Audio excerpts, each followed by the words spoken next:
বাংলা ভাষার উপর যেভাবে আক্রমণ চলছে, বাংলা ভাষী মানুষদের উপর যেভাবে আক্রমণ চলছে, তারই প্রতিবাদে আজকে আমাদের কোচবিহার জেলায় 19টি জায়গায় তৃণমূল কংগ্রেসের আমাদের বিক্ষোভ ধর্ণা কর্মসূচি চলছে। কোচবিহার 2 নং ব্লকের কোচবিহার শহরের ঢোকার মুখে খাগড়াবাড়িতে এইরকম একটি কর্মসূচি চলছিল।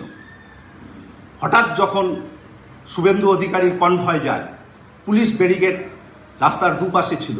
আমাদের তৃণমূল কংগ্রেস কর্মী সমর্থকরা শুভেন্দু বাবুকে দেখে জয় বাংলা ধ্বনি দিয়েছে। এটা স্বাভাবিক, কারণ তিনি জয় বাংলা ধ্বনি দিলে যেভাবে রিয়াক্ট করেছেন একজন কর্মী, আরামবাগের কর্মী কাছে গিয়ে, সেটা অনুবিপ্লিত ছিল।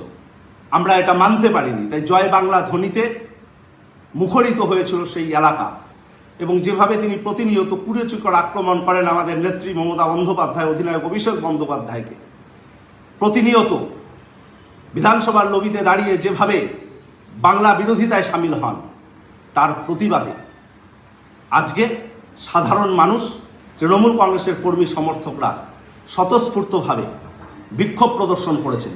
কিন্তু কোনো ভাঙচুরের ঘটনা ঘটেনি। তৃণমূল কংগ্রেসের কোনো কর্মী ভাঙচুরের ঘটনার সঙ্গে জড়িয়ে নেই।